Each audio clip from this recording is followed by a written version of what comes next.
Father की death हो जाने के बाद मदर बच्चों को अपने पेरेंट्स की यहाँ पर लेकर जाती है। कुछ रीजंस की वजह से बच्चों को घर में ही छुप कर रहना पड़ता है।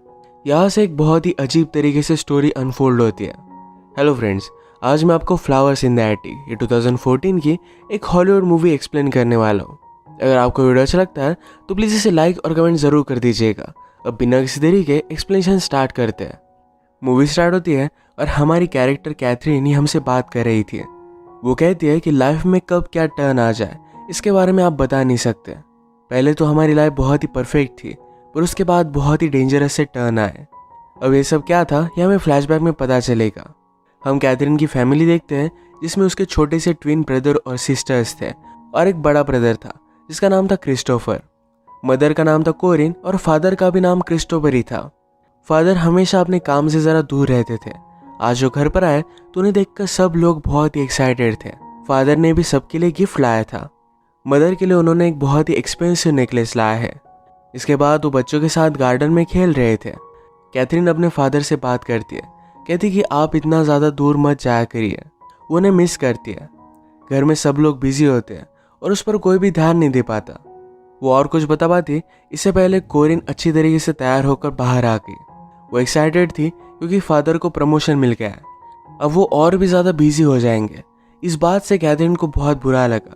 वो अपसेट होकर अपने रूम में चली गई। फादर उसे मनाने के लिए उसके पास आए। एक बहुत ही एक्सपेंसिव नेकलेस उसे गिफ्ट करते हैं। फादर ने कहा कि मैं जो भी कर रहा हूँ ये सब कुछ हमारी फैमिली के लिए है। नेक्स्ट सीन में हम देखते हैं कि इनके घर पर बर्थडे पार्टी थी। फादर ज़रा लेट हो गए। डोर पर नॉक आई पर ये पुलिस की थी। फादर का एक्सीडेंट हो चुका था और उनकी डेथ हो जाती है। सब लोगों को बहुत शॉक लगा। ट्विंस को तो अपने फादर की बहुत ज़्यादा याद आती थी। कोरिन बहुत ज़्यादा डिस्टर्ब होने लग गई। उसके पास पैसे भी नहीं थे। कैथरीन ने पूछा क्या हम ठीक रहेंगे। कोरिन कहती है मेरे पास कोई भी स्किल नहीं है। मैं सुंदर थी, इसी वजह से मेरी तुम्हारे फादर के साथ शादी हुई थी और वो कुछ ना कुछ करने का तो ट्राई कर ही रही है। पैसे ना दे पाने की वजह से कैथरीन का बैले क्लास भी छूट जाता है। कोरिन ने बहुत सारे लेटर्स लिखकर इन्हें पोस्ट कर दिया। थोड़े दिनों बाद कोरिन को लेटर्स का रिप्लाई आता है। उसने फिर अपने सब बच्चों को कहा कि अब हम जाकर मेरे पेरेंट्स के यहाँ रहने वाले हैं। बच्चे शॉक्ड हो गए क्योंकि उन्हें कोरिन के पेरेंट्स के बारे में पता ही नहीं था। कोरिन ने कहा मैंने मेरे पेरेंट्स की मर्जी के खिलाफ शादी की थी, तो इसी वजह से वो हम पर बहुत गुस्सा थे। अब वो फिर से उनके पास जाकर माफ़ी मांग लेगी, सबको मना लेगी। बच्चे ज़रा कंफ्यूज थे क्योंकि यहाँ की पूरी लाइफ छोड़कर उन्हें वहाँ पर जाना पड़ेगा। और कोरिन ने प्रॉमिस किया कि मेरे पेरेंट्स बहुत ही ज़्यादा रिच हैं, यहाँ पर इनकी जो भी सब चीज़ें थी इससे ज़्यादा वो उन्हें बाय कर देगी, क्योंकि वैसे भी ये लोन पे नहीं कर पाए तो इस वजह से बैंक सारी चीज़ें इनकी ले लेगी। इसके बाद कोरिन की सिटी में पहुँचे। वहाँ पर उन्हें लेने के लिए कोई भी आया नहीं था। वैसे ही रात में बहुत टाइम तक वॉक करते करते वो कोरिन के घर पर आ गए। कोरिन की मदर दरवाज़ा खोलती है। इसका नाम था ओलिविया। ओलिविया ने कहा कि देखो बिल्ली अपने साथ क्या लेकर आई। वो कोरिन को हमेशा बिल्ली बुलाया करती थी। बचपन से ओलिविया ने कोरिन को हेट ही किया है क्योंकि कोरिन अपने फादर से क्लोज थी। ओलिविया ने बच्चों को एक ऊपर का कमरा दिया जहाँ पर कोरिन के फादर उन्हें देख ना पाए। बच्चे घर में हैं ये एक सीक्रेट था। कोरिन अपने फादर को कुछ भी बताना नहीं चाहती थी। अगर फादर ने पहले उसे माफ़ कर दिया इसके बाद उन्हें बता सकती है। कोरिन ने समझा दिया कि मेरे फादर बहुत ही ओल्ड है, वो कभी भी मर सकते हैं। एक बार उन्होंने अगर मुझे फिर से एक्सेप्ट कर लिया फिर हम मिलीनियर बन जाएंगे। हमें इस तरीके से रहने की ज़रूरत नहीं पड़ेगी। कोरिन ने कहा कि मैं दिन भर यहाँ पर नहीं रह सकती। वो बीच बीच में उन्हें मिलने के लिए आती रहेगी। अगली सुबह ओलिविया बच्चों के लिए खाना लेकर आई। उसने कहा कि दिन भर तुम्हें खाना है, मैं फिर से तुमसे मिलने के लिए नहीं आऊँगी। या इस रूम में थोड़ा भी आवाज़ नहीं होना चाहिए। अगर ट्विंस को खेलना है तो ऊपर एटिक है, वहाँ पर वो खेल सकते हैं। बाथरूम यूज़ करते वक्त कभी भी लड़का और लड़की एक साथ नहीं जाएंगे। ओलिविया ने कहा कि अगर तुम्हारे ग्रैंडफादर को पता चला तुम लोग यहाँ पर रह रहे हो तो बहुत ही बुरा होगा। बच्चे फिर ऊपर एटिक देखने के लिए गए। ट्विंस को ये जगह खेलने के लिए अच्छी नहीं लगती, पर इनके पास कोई भी ऑप्शन नहीं था। इसे ज़रा इंटरेस्टिंग बनाने के लिए कैथरीन और क्रिस्टोफर ने उनके लिए झूला बना दिया। रात में कोरिन सबसे मिलने के लिए आई। ट्विंस उसे कहते हैं हमें यहाँ पर नहीं रहना। वो बहुत ही बोर हो रहे थे, उन्हें घर पर जाना था। कोरिन उन्हें समझा दिया कि तुम्हें कैथरीन और क्रिस्टोफर का सब कुछ चीज़ें सुननी चाहिए। ट्विंस मानते नहीं और हल्ला करने लग गए। तभी ओलिविया आ गई। उसने जोर से एक ट्विन को मारा। कहा कि इस घर में इस तरीके से चीज़ें नहीं चलेगी। कोरिन इस पर गुस्सा हो जाती है, कहती है तुम मेरे बच्चों को हाथ नहीं लगा सकते वरना मैं यहाँ से चली जाऊंगी। ओलिविया ने कहा कि तुम्हें जो अच्छा लगे तुम कर सकती हो, ये मेरा घर है और मेरी सब चीज़ें यहाँ पर चलेगी। उसने कोरिन को अपना शर्ट निकालने के लिए कहा। इतने सालों बाद कोरिन वापस आए तो इस वजह से ओलिविया ने कोरिन को बहुत मारा था। बच्चे भी ये देखकर डर जाते हैं। ओलिविया ने कहा कि तुम सब बच्चे एक डेविल की संतान हो। ये बात बहुत ही अजीब थी। यही चीज़ कैथरीन वंडर करती है, इसका क्या मतलब हुआ। कोरिन ने उसे समझाया कि जब मैं छोटी थी तो मेरी मदर मुझे बहुत मारा करती थी, तो इसी वजह से वो अपने फादर की बहुत ही क्लोज थी।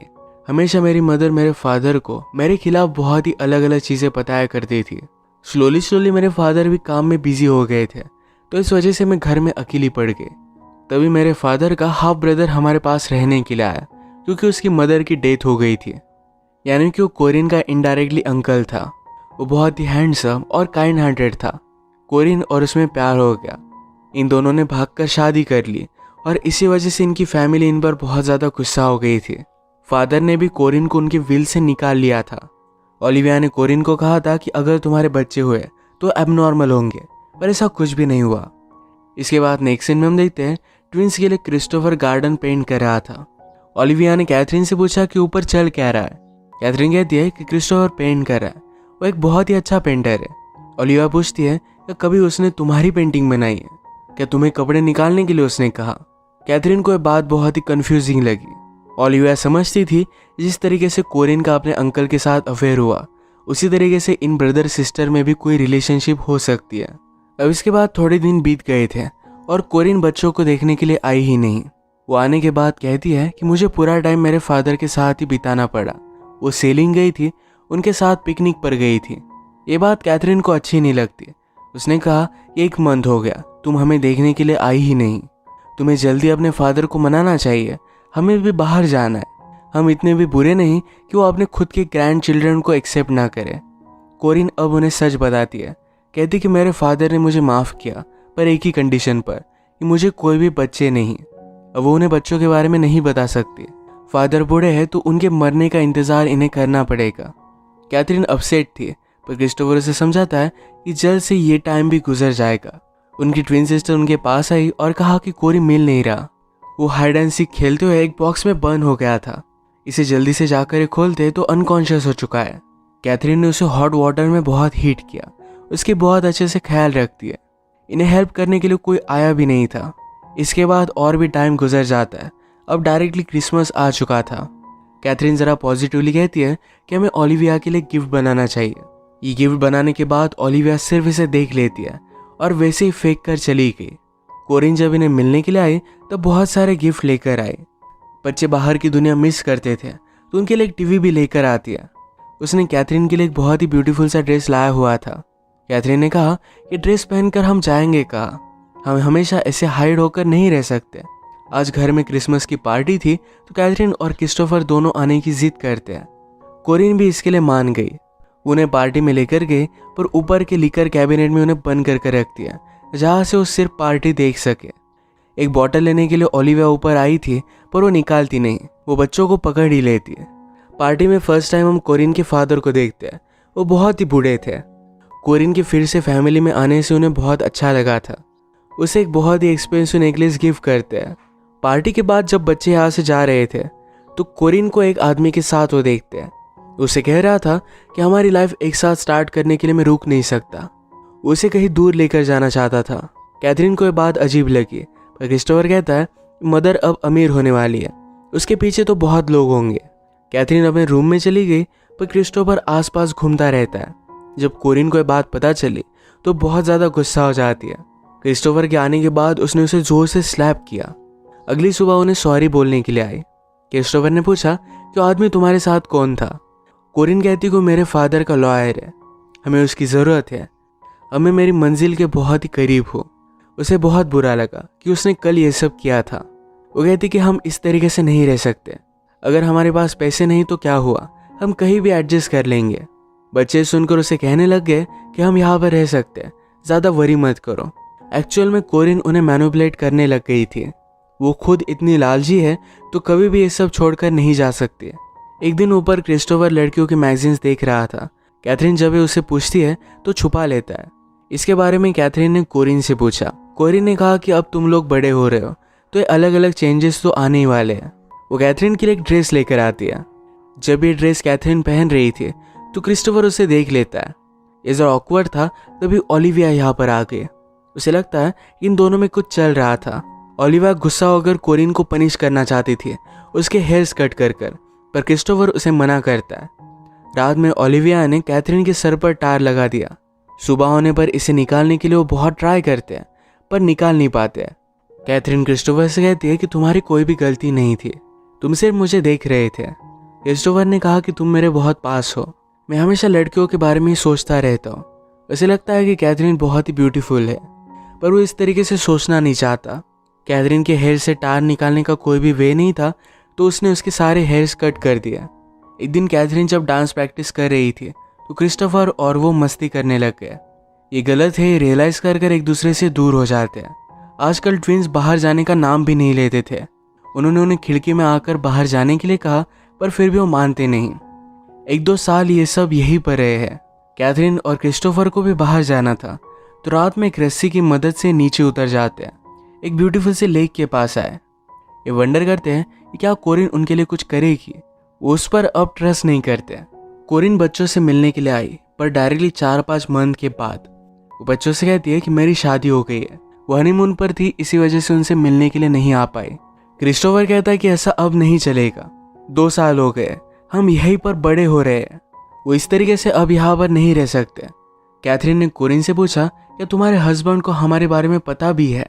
कैथरीन कुछ भी नहीं बोली और यहाँ से वो चली गई। ओलिविया के हाथों कोरिन उनके लिए स्वीट्स भेज देती है। डोनट्स देखकर सब लोग बहुत खुश हो गए थे। कैथरीन ने क्रिस्टोफर से कहा अब हमें यहाँ से निकल जाना चाहिए, हमें बाद में कितने भी पैसे मिले पर हम इस तरीके से नहीं जी सकते। क्रिस्टोफर ने कहा कि हमें निकलने के लिए थोड़े पैसों की ज़रूरत पड़ेगी। वो विंडो के पास खड़ा था तो ओलिविया उस पर बहुत चिल्लाती है। वो उसे कभी भी उसके नाम से नहीं पुकारती तो क्रिस्टोफर कहता है मेरे फादर की तरह क्रिस्टोफर नाम है।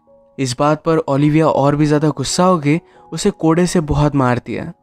कैथरीन ने क्रिस्टोफर की जख्म देखी और ये दोनों किस कर लेते हैं। अगले दिन ये दोनों करीब थे और ओलिविया आके तो कहती कि तुम दोनों कर क्या रहे हो।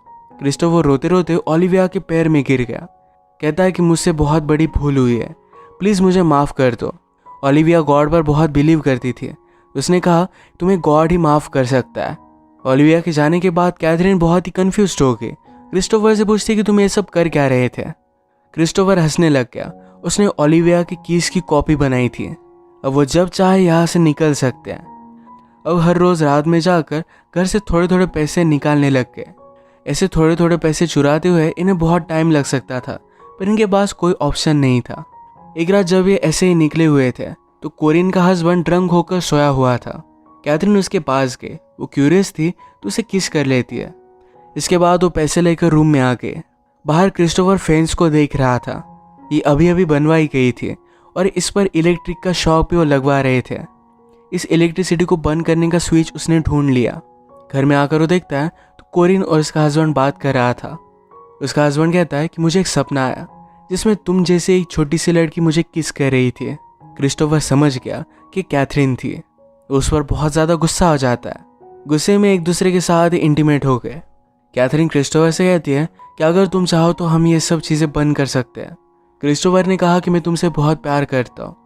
एक दिन इनका ट्विन ब्रदर बहुत ही ज़्यादा बीमार हो गया। ये बात उन्होंने कोरिन से कही पर फिर भी उसे हॉस्पिटल ले जाने के लिए मना कर रही थी। कैथरीन उसे बहुत भला बुरा कहती है तो इसके बाद ओलिविया ट्विन को हॉस्पिटल में लेकर गई।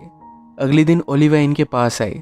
कहती कि तुम्हारा ट्विन ब्रदर बहुत ही ज़्यादा इल था, हमने उसे बचाने की बहुत कोशिश की पर कुछ भी कर नहीं पाए, उसकी डेथ हो गई। इन सब को बहुत ही बुरा लगता है। अब एक पल भी ये यहाँ रह नहीं सकते थे। दोनों मिलकर डिसाइड करते हैं कि रात में घर में जो भी ज्वेलरी होगी, जितने भी पैसे होंगे, सब लेकर यहाँ से वो भाग जाएंगे। यही चोरी करते हुए मेड की बात उन्होंने सुनी। यहाँ की मेड भी चोरी कर रहे थे। वो कहते हैं कि कोरिन के फादर के मर जाने के बाद अब वो स्लोली सब मेड्स को निकाल रहे हैं। हम खुद का जितना फ़ायदा कर सके हमें उतना कर लेना चाहिए। क्रिस्टोफर को शॉक लगता है कि एक्चुअल में उसके ग्रैंडफादर की 6 मंथ्स पहले ही डेथ हो गई है। कोरिन को अपनी न्यू लाइफ बहुत ही अच्छी लगती थी। उसने अपने हस्बैंड को भी बच्चों के बारे में नहीं बताया था। उसका प्लान था कि बच्चों को हमेशा एटिक में ही रखेगी। क्रिस्टोफर जब ऊपर आया तो उसकी छोटी सिस्टर की हालत ज़रा ख़राब थी। छोटी सिस्टर ने अपना डोनट एक माउस को खिलाया था और माउस की डेथ हो गई। इसका मतलब है जो डोनट कोरिन ने उन्हें भेजे थे ये पॉइजनस थे। शायद इसी वजह से इनके छोटे ब्रदर की डेथ हो गई। इन सब का आवाज़ सुनकर ओलिविया ऊपर आ गए। वो उन्हें मार रही थी पर क्रिस्टोफर ने उसकी छड़ी ले ली। वो ओलिविया को पकड़ लेता है और सब लोगों को एटिक में जाने के लिए कहा। उन्हें पता था कि ओलिविया को एटिक में जाने से डर लगता है। वो भी उसे घसीटते घसीटते वहीं पर लेकर गया। वो डोर बंद कर देता है और ये सब खिड़की से बाहर निकल गए। ओलिविया वहाँ से नहीं जा पाई। उसकी हालत बहुत ही ज़्यादा खराब हो गई। इन सब को भागता देख एक सर्वेंट ने उन्हें देख लिया। क्रिस्टोफर उसे कहता है कि प्लीज़ हमें जाने दो, हम कोरिन के बेटे हैं। सर्वेंट को भी पता चल गया कि यहाँ पर चल क्या रहा था। वो जाकर फेंस की इलेक्ट्रिसिटी बंद कर देता है और ये सब यहाँ से भाग गए।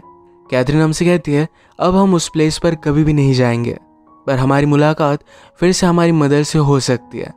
मुझ में और क्रिस्टोफर के बीच में जो भी है, इस वजह से कोरिन को हमेशा शेम में जीना पड़ेगा। यही उसके लिए सज़ा होगी। क्रिस्टोफर के साथ होना ये कैथरीन का अपने मदर से लिया गया हुआ एक बदला था। इसी के साथ ये मूवी एंड हो जाती है। अगर आपको वीडियो अच्छा लगा तो प्लीज़ इसे लाइक और कमेंट ज़रूर कर दीजिएगा। बहुत सारी मूवीज़ लेकर आते रहता हूँ, तो प्लीज़ इस चैनल को सब्सक्राइब कर दीजिए और बेल नोटिफिकेशन आइकॉन दबाना मत भूलिएगा। फिर से मिलेंगे और एक नई मूवी के साथ। तब तक के लिए थैंक यू और आप अपने आप का ख्याल रखिए।